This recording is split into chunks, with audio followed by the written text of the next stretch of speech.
Okay, good morning, everybody. Thank you for following along. Holy crap.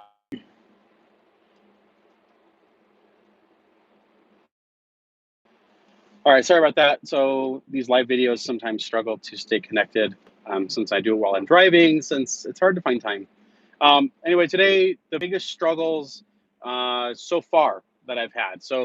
Um, this is day 2 of week 9. So, it's Tuesday. Um, Sunday is my way day, and Monday is the beginning of my new week. And today's Tuesday. And yesterday I struggled, and I was trying to figure out why it is that I struggled. And I think I figured it out, and I'm kind of frustrated. And so I'm going to vent here a little bit. So, getting started in this whole thing, this whole process 9 weeks ago, and I mean, it kind of tapered out. I kind of led into it. I didn't just like jump in 100% with both feet. I did a little bit of juicing, a little bit of smoothies here and there, kind of periodically until I got to a point where I felt like I was comfortable jumping in 100%. So 9 weeks of 100% both feet in the water here. Um, losing weight, specifically juicing, specifically um, hitting the gym every day, or at least 5 days a week. I've been doing 6 days a week, but for a while I was only doing 5. So the reason I'm making this video is I'm starving. I am so hungry right now. And this is the second day in a row that I've had this issue. And I think I've figured out where it's coming from. And this is where I'm kind of pissed off at myself for letting this happen. So today's Tuesday. So on Sunday and okay, so 2 days, 2 days this week, I've only eaten, or I guess the last, 4 days ago, I only ate 2 meals, and that was a big mistake. For me, I felt like I didn't need to eat. There's a lot of people I know who do intermittent fasting. My wife does, and she does quite well with it. She does 36 hours on, 36 hours off, and for me, I can't do that. But on so I ate a hearty breakfast. I think I just had my smoothies, if I'm not mistaken, on Saturday, and then I ate lunch. But then I ended up being so busy Saturday night with the photo shoot and everything else I was doing that I didn't end up eating dinner. And honestly, like I felt hungry like as it got to the point where it was dinner time, but as I kind of like blew past dinner time and didn't end up eating, I was fine. I felt comfortable. I wasn't starving, and I was like, well, this is just one of those things that I'm going to do, allow myself to do, to have a little bit less calories taken in today, which is what probably what contributed to my 8-pound weight loss last week. And then basically the same exact thing happened on Sunday, except I think it was lunch I skipped. So I had breakfast. I didn't have my normal smoothies that I typically have every day.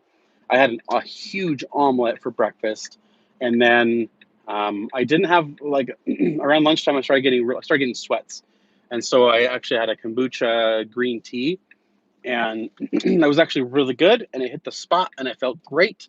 I didn't feel like I needed to like eat, but then later on, I had a nice dinner. So I mean, technically, I don't consider that kombucha a meal, even though I mean it kind of like took the volume of a meal, right?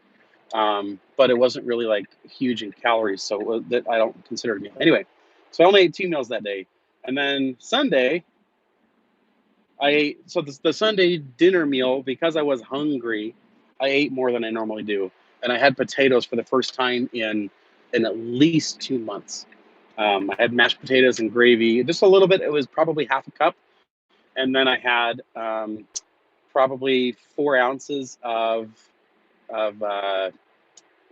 beef roast, and then I had tons and tons of veggies. I had spinach. Um, I had some squash, and what was the other thing? I forget what I think it was broccoli. So we had 3 vegetables, and that was fabulous. So like probably 2/3 of my plate was filled with vegetables. The rest of it was the combination of the meat um, and the potatoes, and that was fine. Like I honestly, I think I might have stretched out my stomach, and that might be where my issue is today. So yesterday, I had my first smoothie, and then I had my second smoothie. Like I felt like I needed it right off the bat, and then I felt like my metabolism was kicked into high gear, and I was starving. So normally I have my first smoothie and I can kind of milk it to about like 9 or 10 o'clock. and then I have my second smoothie, and I can try and push that out a little bit. I try and push it out as close to 12 o'clock as I can, so that way, like I sip on it here and there, stomach, and that way I don't feel hungry. I don't feel like I'm starving. And then when it actually comes time for lunch, I eat my nice, good, well portioned lunch, and then I eat a well balanced dinner, and I feel just fine.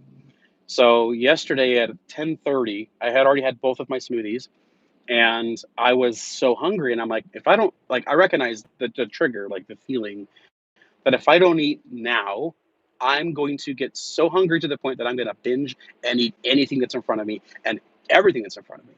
So what did I do? I pulled into a parking lot. I pulled into a parking lot that was familiar, that I knew, that I used to eat at all the time. It was McDonald's.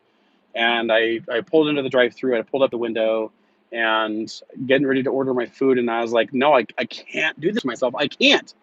I've come way too damn far to let the hunger get to me, because for me, like, being in McDonald's is like putting a syringe in my arm um with drugs. Like, it's that bad. Like, it's an addiction, and I've broken it, and I can't let it defeat me. So I made a choice, and even though it was basically, I would have bought the same food. I was looking at a spicy chicken at McDonald's, or there's a spicy chicken at Chick-fil-A.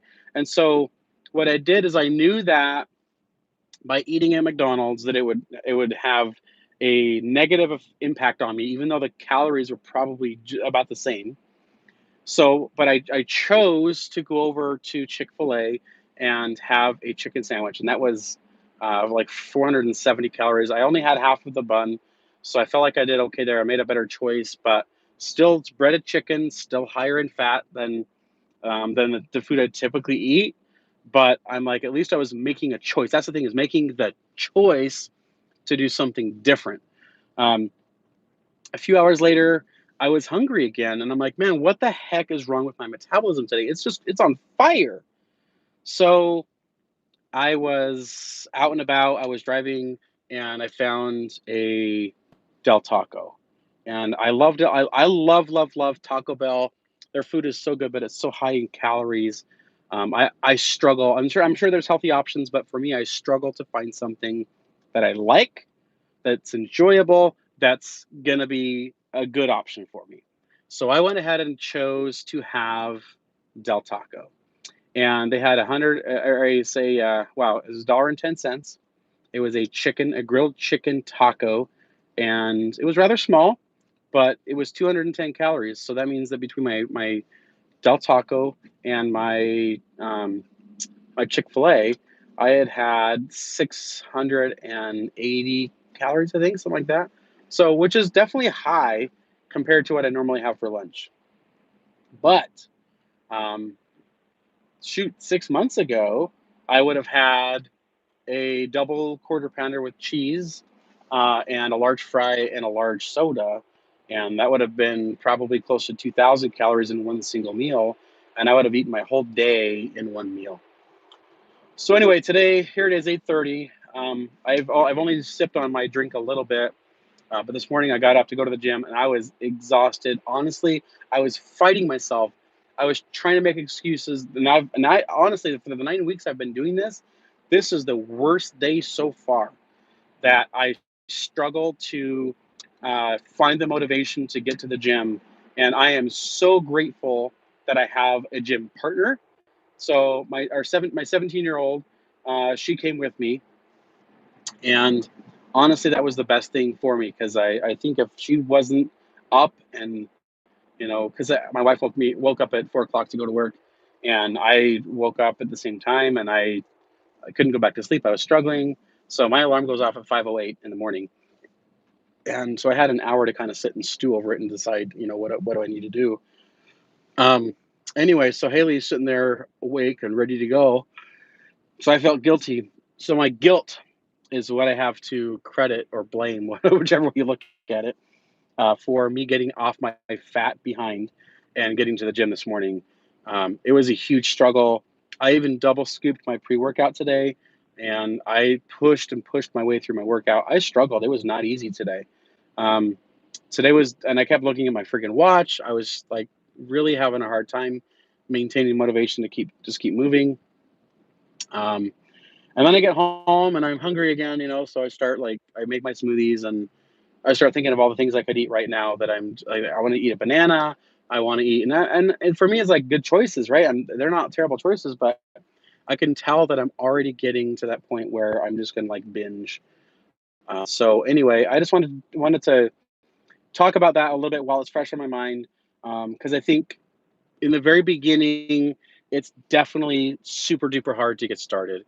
The first few, like if you have motivation, if you really are committed to making a change, the first few days, week, maybe the first 2 or 3 weeks, are probably fairly easy. Like they're challenging for sure because you're making these huge life changes. But I think when you have that motivation, the inner voice, I guess, yelling at you, you kind of just give into it and you go and you do what you're supposed to do. But then what happens is creating that pattern, keeping that pattern going does get harder. And then eventually it will get easier, right? That's what they say anyway. So 9 weeks, definitely today is the hardest day that I've had in a while. I feel like I could go home and eat 100 pounds of like jelly beans, but the cool thing is we don't really have like that all that kind of crap in the house.